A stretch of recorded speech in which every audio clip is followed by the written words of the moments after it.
Jim, why does Hitchcock matter? It's an interesting question, Justin. Jim Seve is here. He's an award-winning filmmaker and scholar.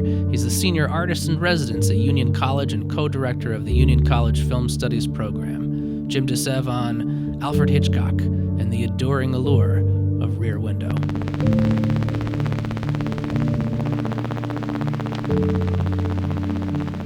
I teach Hitchcock at Union College, and a lot of my students, when I start showing them the old black and white Hitchcock, I look around the room and I see lots of just boring, why are we looking at this? And I have to really stress to them, if we want to be literate about today's movies, the best way to do that is to go back in time and look at the origins of the craft.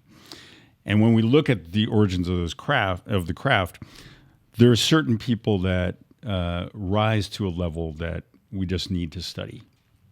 So, certainly the Russian montage theorists, a lot of the great Hollywood directors, but Hitchcock is one of those directors. So I think it's important for anyone who's really serious about understanding film to study somebody like Hitchcock. On the other front, in the more sort of personal and psychological sense, Hitchcock is tapping into a lot of those internal psychological processes that humans have always gone through. As we know that Hitchcock used a lot of his own psychoses, his own neuroses as fuel for his films. And he's always sort of pointing a finger back at us to say, when you watch this film, I'm playing a little joke on you because I am engaging parts of your own mind. I'm getting you to think about those things that we dare not say in public. How do we murder somebody? How do we deal with sexual perversions? How do we unpack those sort of deep corners of the mind that are meant to stay sort of hidden, that don't get expressed normally as social actors?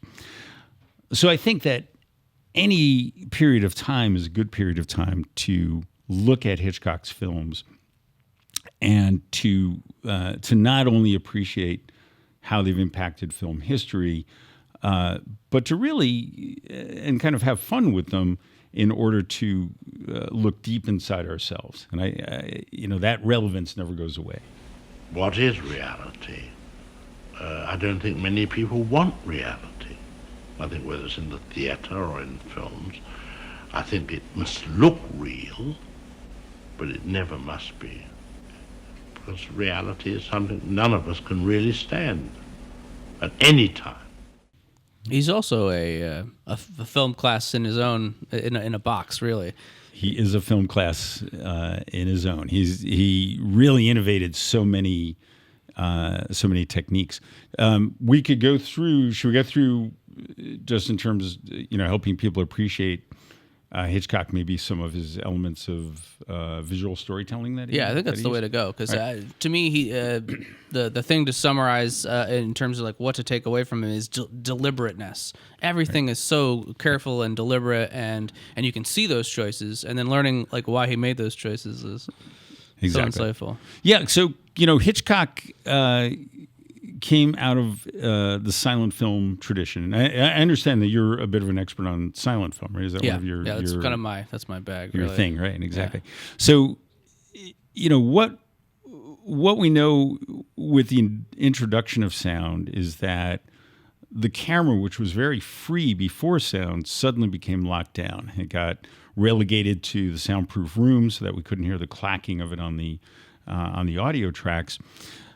But prior to that, the camera was very free, and we see a lot of innovation in storytelling techniques because of that free camera. And Hitchcock engaged those, right? We see something like in his 1927 film, The Lodger, they actually built a glass floor so that the pacing back and forth of the lodger upstairs could be seen by the people downstairs wondering what he's doing. And Hitchcock said, we'll put a glass floor so we can actually physically look up into that space. So he embraced, and I think because of that silent tradition, he embraced something that he liked to call pure cinema. And pure cinema for him was not concentrating so much on dialogue, and we can debate film to film how much dialogue gets engaged. Certainly, Rear Window has a lot of dialogue in it, but really understanding in kind of that Russian theorist way, and he referred a lot to Lev Kuleshov, who's famous for the Kuleshov effect. How we use the visual structure to tell the story.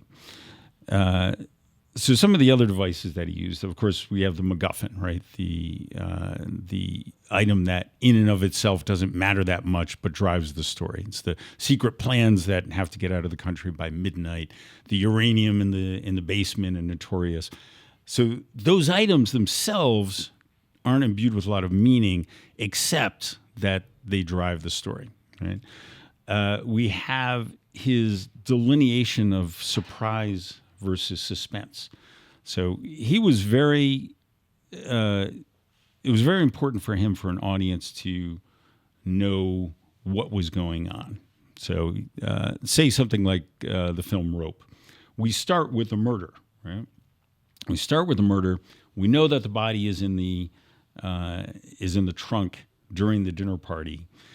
It's our knowledge as the audience that the murder has happened, these guys have committed a murder, there's a body there. It's our knowledge as the audience that drives our appreciation of the entire film. Because now everything that we look at, everything that happens in that film, we weigh that against, are they going to get caught? What are the consequences here? Is Jimmy Stewart wise to them? The cat and mouse game that's there exists because he's engaging that sense of suspense. Now, he would say, if I reorganize that film, if you find out 3/4 of the way through that they had killed someone and he's been in the trunk the whole time, well, that's a surprise to you as the audience. But it doesn't give any meaning to that first part of the film. It leaves it completely barren. And he used to like to say that he didn't do whodunits, he did suspense films. Whodunit for him was a puzzle that you figure out, and the suspense film is something that's really engaging your internal sort of senses. So with all of those sort of organizing principles around his film, and from his own psychoses, right? He was a very anxious guy. He was a very fearful guy. He had a lot of Catholic guilt. He had fear of the police. He talked a lot about his own sexual repression, what seems like a loving but maybe sexless marriage. We don't know, right? He didn't like chaos. He was very, as you point out, his films are very ordered, so he liked that sense of order. He liked to point to all of us and to point to the filmmaking process as a bit of voyeurism, right? This of course is revealed in large part in Rear Window. But he does all of this with a sense of humor, and that's, I think, what is one of the great saving graces of Hitchcock, is that he's kind of saying, I'm going to bring you down this path, and it's going to be really, I'm going to tap into dark parts of your mind, but we can all have a little laugh about this in the end, right? So it's just an amazing way that he went about putting this all together. Recently rewatched Saboteur, which I hadn't seen for a long time, and is less commonly. It's not one of the marquee Hitchcock films, but I was so surprised because I had forgotten how funny it was, and Rear Window as well. We can talk about that a little bit more, but the amount of humor and not just humor, but humor based in character and personality, and humor based in the human warmth of an interest in the characters, not just like a horror movie, a group of people on a chopping block, but he really takes an interest in all of those little side plots and characters. Yeah, and that's something he would make a big distinction between horror and suspense, because very often he got thrown into the same basket. And so, horror is a completely different thing. Horror is gratuitous. It's perverse, he even called it. It's it's putting all those things that I let your imagination do, it's putting those on screen. And to him, that wasn't elegant, right? He was very concerned with elegant constructions, and horror to him was not elegant. It was gross. So he really rejected. Even wrote somewhere here an article where he's talking about the distinct, and in a way to defend himself, he's talking about the distinction between suspense and horror. But the humor it's always there, and it's that dry British humor, right? It's something that we can appreciate as Americans. But I think, and this is one of the great enduring things about Hitchcock, is you can watch these films again and again and again, and you always pick up something new. And that, I think, is testament to the degree to which he planned, the meticulousness of his constructions, and also embracing that, not just the sense of good storytelling, but that sense of humor as well. He's a planner. He's a storyboarder too, right? Like that was his prime method of planning things out. Yeah, he actually said that once he storyboarded, he was sort of done. This was, we storyboard. Oh, now we just have to shoot it. It's like, which is really funny if you look at a film like Rear Window, which was, at the time the most complicated set built. It was built at the Paramount lot in Hollywood. They created 31 individual apartments in that set, many of which, with their own lighting systems, some of which had running water, their own electrical systems. So it's just funny to hear him say, I do the and in a way it's a bit of false modesty, right? And it's like I do my storyboards and then it's done. There's nothing more to do. Right? It also speaks though to his tight control of the process. If you notice, for example, editors are never above the line crew members. The ones that are really highlighted as sort of important to the process. He just considered them mere technicians carrying out what he had already done. He had already done his editing in the storyboards, so there wasn't craft to the editor, and that's not something that is not true for a lot of other films. Editors have often a big role to play in the creative outcome of the film. He's just quite amazing. Well, maybe we should talk about Rear Window because it's such a, I don't know, it's a textbook movie, but it also seems very personal in a way. But I wanted to dig into that a little bit because Sure. he seems to be expressing an affinity with the Kino eye, with the character and the voyeur, and also casting a little deprecation, maybe it's self-deprecation towards him and the character of Jeff. Well, I think this is the thing that, in general, makes Hitchcock's movies so strong is that he is imbuing these characters with his own neuroses, with his own psychoses, and I think we see that very much, not just in Jeff, but I think also in Thorwald, because Thorwald, in a way, he's the murderer. But if we look for little clues to his personality, for example, I rewatched the film last night in preparation for our talk. He goes to the garden and he cuts some flowers. And then we see him bringing the breakfast tray to his bedridden wife. And on the tray is one of the flowers, which she takes and looks at and then throws on the bed.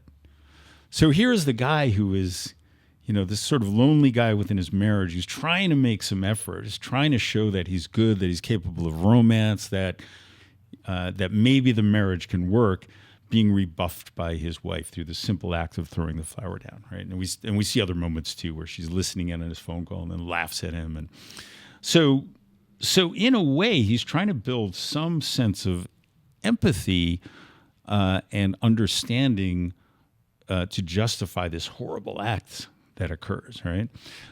So I think we see Hitchcock in Thorwald as well as seeing Hitchcock in Stewart's character, L.B. Jeffries.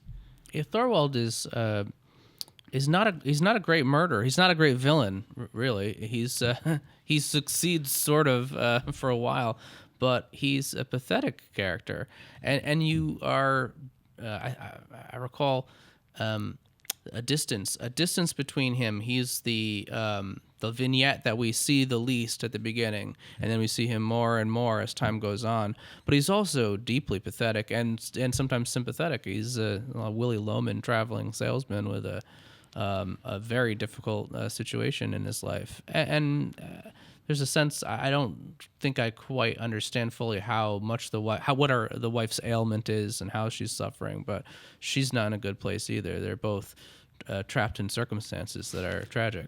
Yeah, and I think that's a great way to put it. Trapped in circumstances, in a way, that's kind of all of the vignettes that we're seeing through the back window, right? Where the young married couple that's coming in, that the guy takes his bride back outside the door so he can carry her over the threshold, right? But then we see later on that she wants to spend all day in bed and he just can't take it anymore, right? We see the musician who's trapped in his glorious Manhattan apartment with the skylight, but just can't get that song right? The sculptor down below who's making her masterpiece, what's called Hunger, I think, this ridiculous statue with a big hole where the stomach should be, but just seems kind of lonely. She's always by herself. We have Miss Torso, who's always bringing in people from men to which we assume are suitors, until we get the little surprise at the end when Stanley returns from the military. So I think all of these people are trapped in their circumstances, and that's really embodied by Stewart's character, right? L.B. Jeffries, who is literally trapped because he's in this giant, ridiculous giant cast, right? Yeah. He is literally trapped in these circumstances, but also feeling trapped by Grace Kelly's want to pursue a more domestic life. I noticed he's also trapped by the camera itself. Very tight, static shots when it's on him. Very fluid motions when he's looking out into the world. Very tight back on him. And in the film, the camera doesn't even move really at all on him in the interior until Grace Kelly or the nurse Stella shows up, or his friend. And then there's movement and a little bit of fluidity. And then a couple of shots for a very specific effect towards the end. Right. Yeah, that's and that fits very much in one of the sort of organizing principles of Hitchcock in terms of engaging that idea of pure cinema. Right. He liked settings that were very almost claustrophobic. We see probably the biggest example of that is Lifeboat, right? Where literally the entire film is on a lifeboat, to the point where they had to figure out how he was going to do his cameo, which is, he appears on a newspaper in the lifeboat, right? We see it in Rope, where they're, just in their Upper West Side apartment. We see it in again and again in his films, and this is no exception, right? We're trapped in that apartment. We view, without exception, our view into any of these other worlds is only what is being allowed. It's being allowed by the people in those spaces because they haven't put their blinds down, right? And we see varying degrees. Right. Miss Lonely Hearts drops the blinds, but they're still open, and we can see what's going on inside. The couple who are always making love, pull the shade down. It goes up and it goes down, but we're never brought into the interiors of any of those spaces. It's always done from this kind of claustrophobic point of view of Stewart's character. There's an implication too, I think, early on that Jimmy Stewart's impotent, which I thought was interesting. Stella says you have a hormone deficiency. What's wrong with you? Right. And what an interesting way to take this very Americana figure who has this very relatable kind of drawl and characterization, not like Cary Grant, who people like Cary Grant, but people don't relate to Cary Grant. Right. People relate to Jimmy Stewart, right. And to take that and have him be a little bit not villainous per se, but a little transgressive in what he's doing. Well, that's an interesting point, interesting idea, and I guess we could also consider that the implication of impotence is kind of presaging vertigo, right? We have again and again. I point this out to my students. Vertigo is full of these sort of phallic symbols that occur, and then we have Stuart, who's just needs to make this woman into his perfect woman. Well? It should be back from your face and pinned at the neck. I told her that. I told you that. We tried it.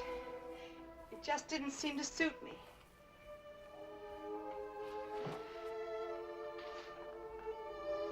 Please, Judy.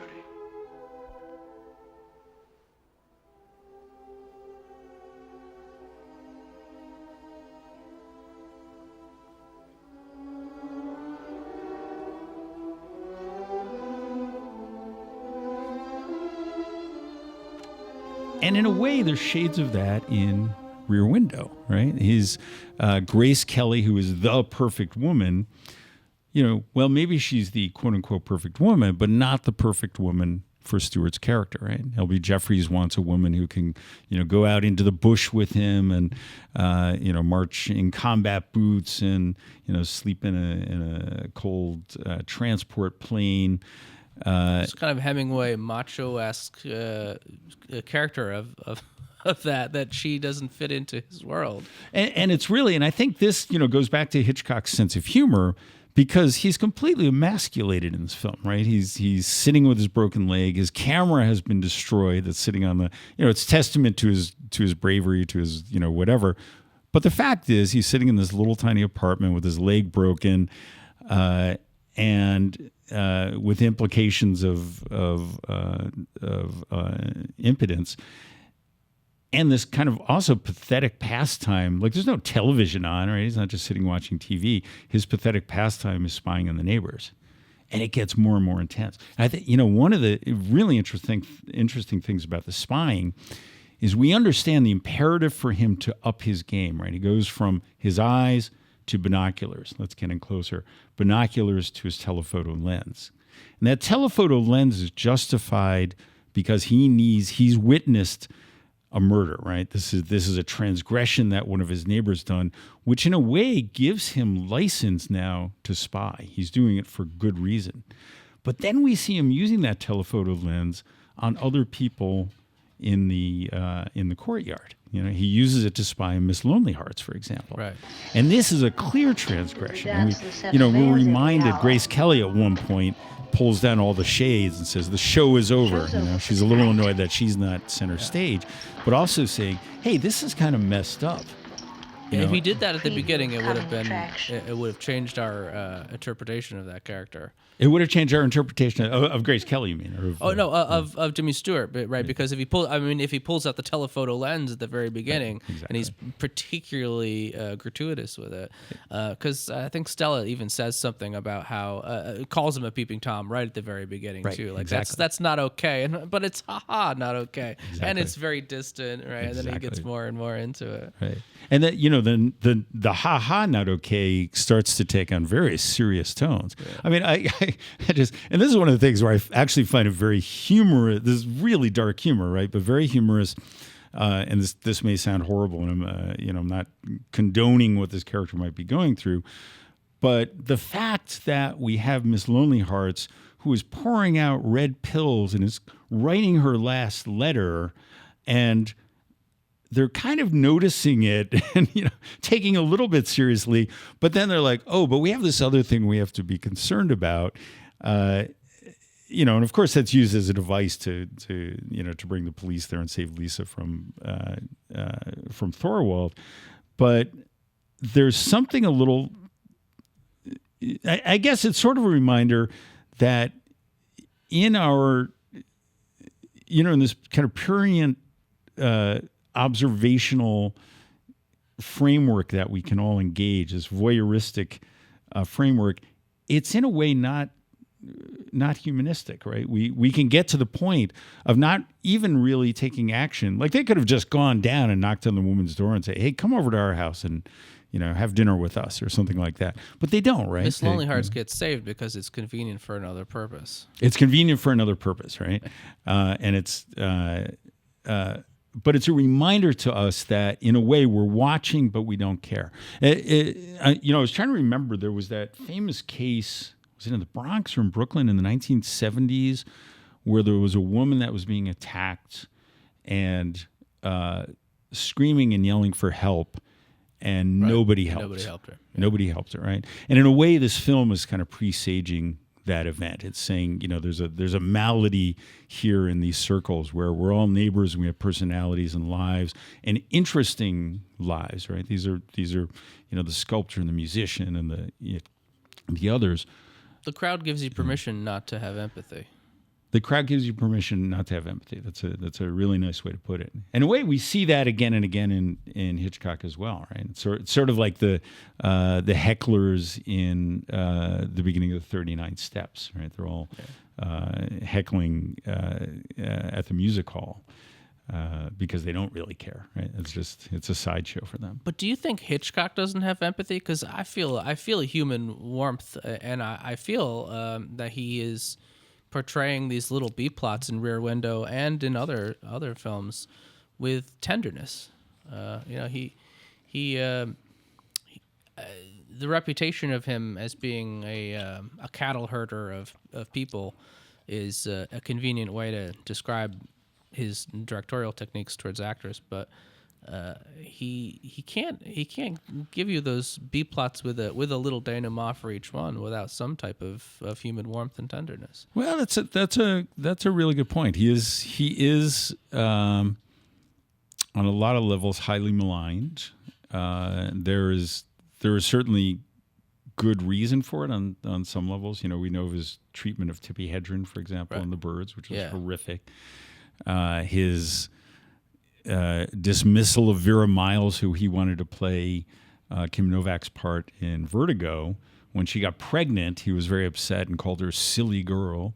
There is this dark side which was more allowed. That level of misogyny was more allowed certainly in the 1950s than it is today.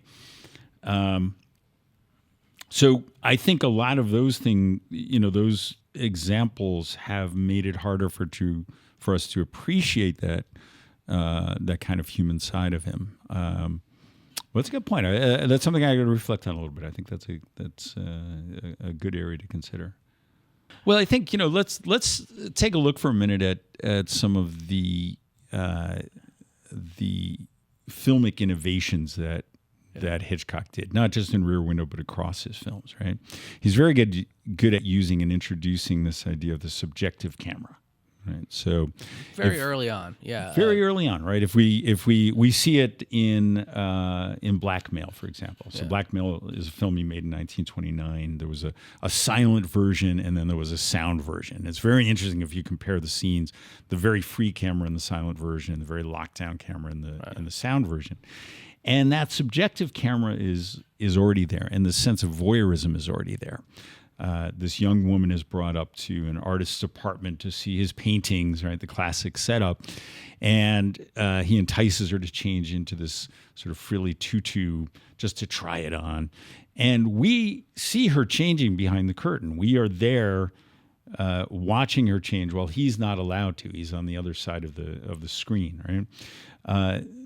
So we have this introduction of the subjective camera. We see it again in a film like Sabotage, not Saboteur, but Sabotage, the earlier film from the 1930s, where the Oscar Homolka character approaches his wife when he realizes that she's actually thinking about killing him because he killed her little brother Stevie.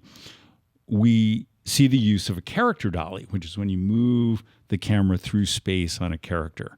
And it implies the movement of one character. It's basically a traveling point, or can be a traveling point of view shot, where we are approaching that character. And of course, we see it used quite dramatically in Rear Window. The entire movie, in a way, is the subjective camera, right? Until those moments. Well, it's even a subjective camera when Thorwald invades his apartment and his, the red screens. We are now seeing Thorwald's point of view as he approaches Jeffries. Some of the other innovations, Hitchcock was very, very fond of using cranes, and we see crane shots that were used in Rear Window as well.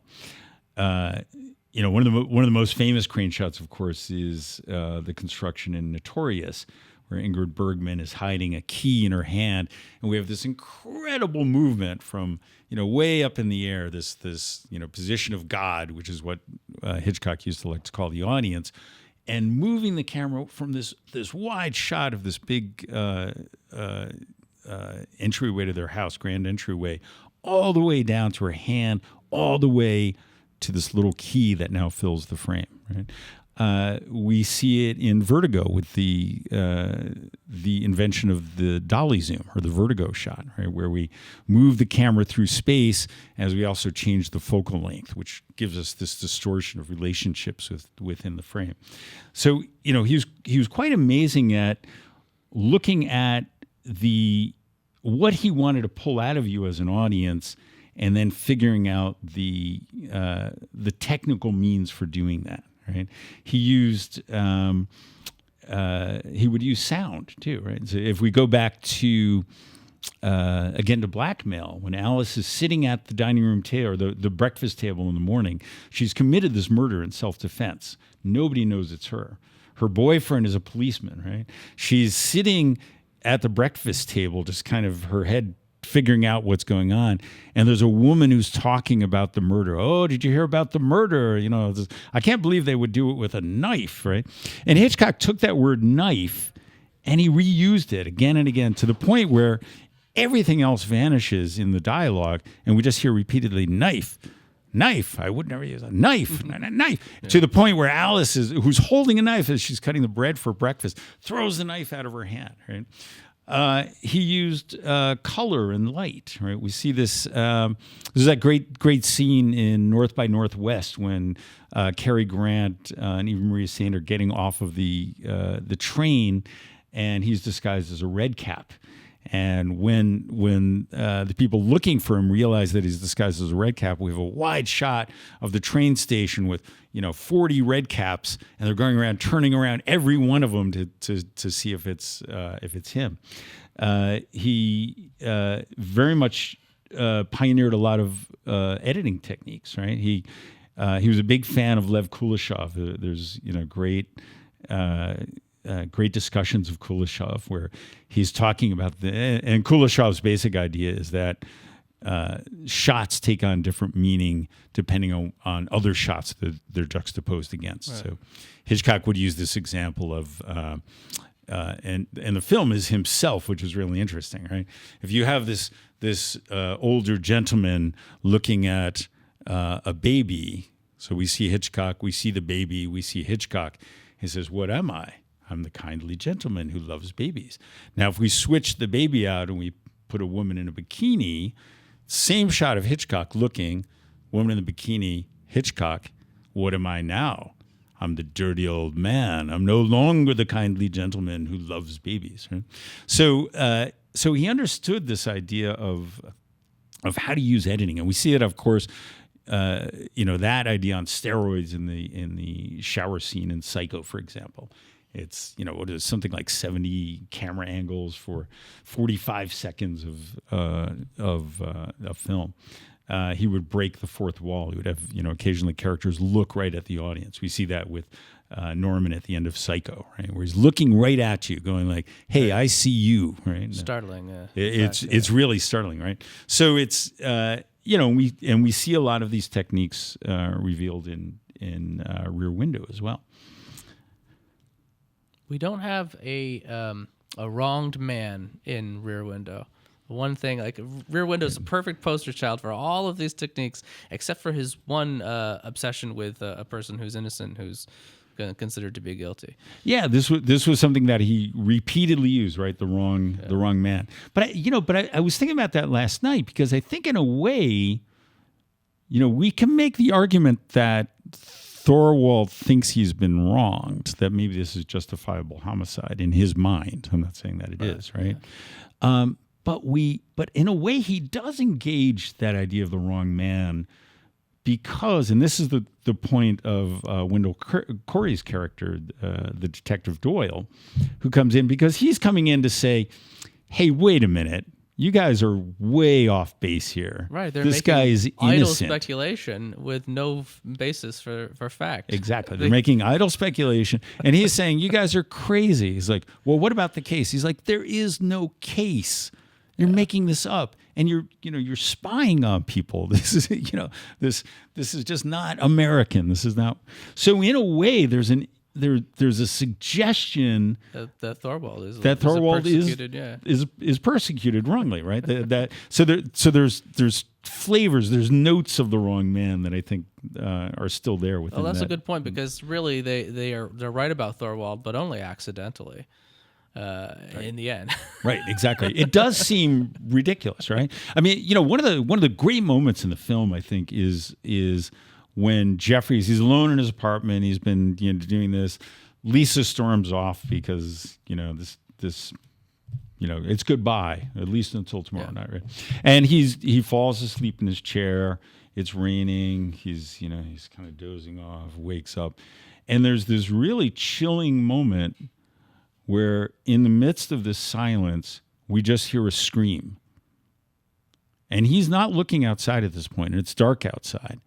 It's as though, all right, we're going to turn off all the lights to this. Your view is now obscured, but we're just going to give you this one, right? And now we know, of course, what that scream is. And it's just, it's a fade from black. He's in the chair. We hear the scream. He's startled. He looks around. And we've all had that, right? We've all had that waking up in the middle of the night. Did I just hear something? Is someone downstairs? Did my car just get hit or broken into? We run these scenarios through our mind, and you see that that's what Stewart's doing at this moment. And then we fade to black again. And it's just this little moment that's inserted, but it's an incredibly important driver for the action. And that is so unsettling to him that now he is looking at all of the actions in the courtyard through a different mental lens. To me, that's also where we get a sense of his vulnerability, which drives the climactic scene at the end, right? Which is his not only not a sexual impotence but a physical one. He can't really defend himself. Yeah, and what is he using? He's using the tools of his trade to try to, right? To which in a way he's trying to regain his manliness, right? And he gets what he wants in the end, I suppose, by the fact that Grace Kelly is up to play the game and goes and does all the work for him. So it's interesting, right? This is a really interesting. Well, right, she goes beyond what he's expecting, and we see this kind of protective. No, Lisa, what are you doing? Don't do that, right? And we're all kind of like, oh man, she's really up in the ante here, right? So. And she's kind of enjoying it, right? This is kind of fun for her, even when she manages to escape after she's not shaken up, right? She's kind of like, victorious. But then we get to the end. We've got, we've got Stewart sort of thinking like, all right, well, maybe there's something here. Maybe this can work out. Grace Kelly is sitting on the, as he falls asleep in his chair, she's sitting reading a book about, I think, hiking in the Himalayas, right? And she's kind of looking, and when she sees that he's fallen asleep, she puts that book down and she picks up Harper's Bazaar and starts looking at fashion again, right? So we're always left with this question of, is it really going to go the way that he wants to? And in a way, I think Hitchcock is reminding us that those sort of domestic negotiations are never one-sided, right? That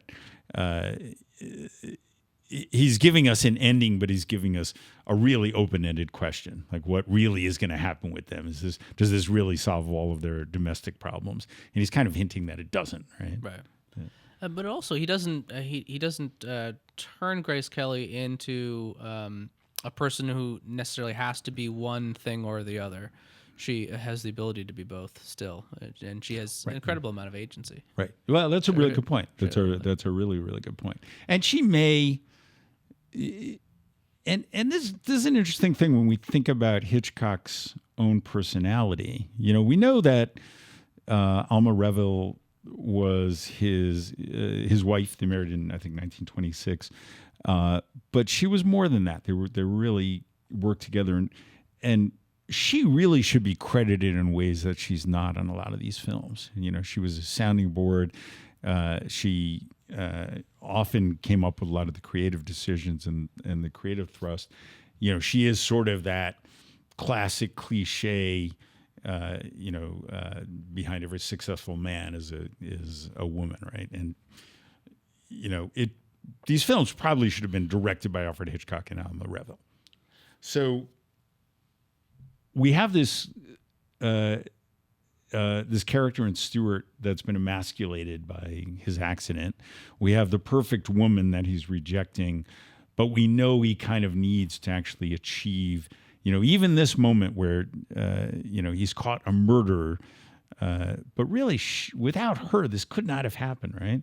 And then we get to the end where she's kind of slyly saying, okay, I know how to work this situation. I know how to give him enough adventure and keep me relevant in his eyes as the woman that he wants.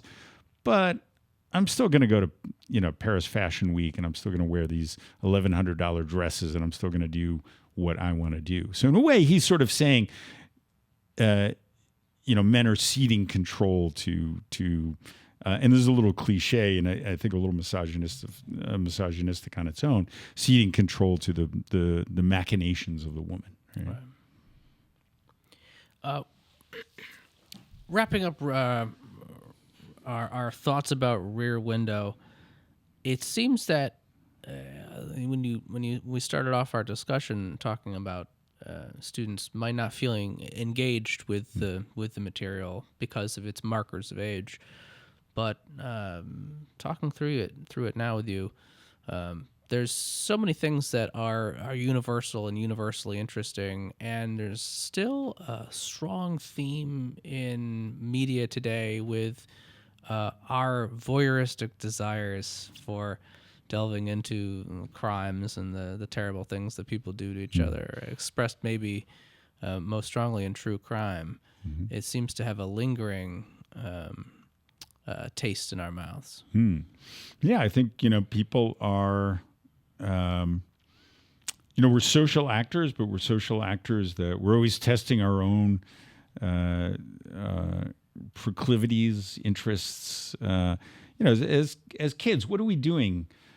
We're seeing what we can get away with, right? This is one of the main things that we're trained to do as children. And part of that is that we observe and we try to weigh up situations. So of course, it seems obvious that we're gonna do that when we're consuming media as well. We see that in I think in things like TikTok videos, right? I'm kind of shocked some of them. Not that I watch these often, but when I do, I'm sort of shocked at the level of self-disclosure that some of these videos do. And I think there's a flip side to the voyeur, which is that on some level we also like to be watched, right? And again, going back to Rear Window, everybody's got curtains, everybody's got shades, everybody's got Venetian blinds, but rarely are they pulled. And I think Hitchcock is reminding us that, even in these moments that should be very private, we in a way want others to appreciate what we're doing, right? And I think in that vein, it's another reason that Hitchcock is still very relevant.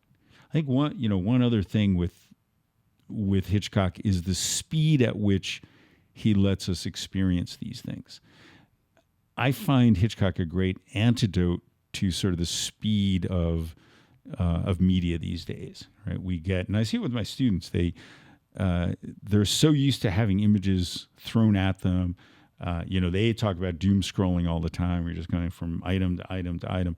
And what's going on in your brain when you do that? You're just, we're engaging what the Buddhists call the monkey mind, right? We're just jumping here, jumping there, jumping there. what Hitchcock is doing is saying, you know what, hey, let's take a deep breath and we're going to settle into the scene. And we're going to listen and we're going to see and we're really going to take this, we're going to let this take its time because we need time in order to explore these psychological states. So as an antidote to sort of the kind of crazy media culture that we have today, I think Hitchcock is a fantastic antidote to that. We also need stillness in order to appreciate the rapidity, right? Exactly. A moment of static before the knife stab or before the attack. Yeah, and this is something that he talked about in the sets too. He said, I want very vanilla sets, and in a way, I want very archetypal characters. I don't want anything in the arrangement of the environment to inspire anything in you other than normality, because I want to juxtapose that normality against the perversion of what my characters might be doing. He said, if you go and you make a crazy character and they're in a crazy setting and you're trying to use those devices in order to reveal internal states or to drive your story, you're doing a disservice to your audience, because what we need to give them is this contrast. So we see the contrast in the settings. We see the contrast in the humor as well. I'm going to give you this, really dark place and dark, bit of your own mind. But now let's make a little joke about it, right? And he's in a way allowing us to pit these two areas against each other in order to deepen our experience. Well, Jim, thank you for this wonderful discussion of Rear Window. Really appreciate you being here. Yeah, well, thanks for inviting me, Justin. I'm really, it's always fun. And like I said, you can watch this film. I think I've seen this film 10 or 11 times. Yeah. You can watch it again and again and always get something else out of it. But so we'll keep watching, and we will keep being our own voyeurs in some ways, and also we'll sometimes leave the blinds open and sometimes not. Exactly. Nicely put.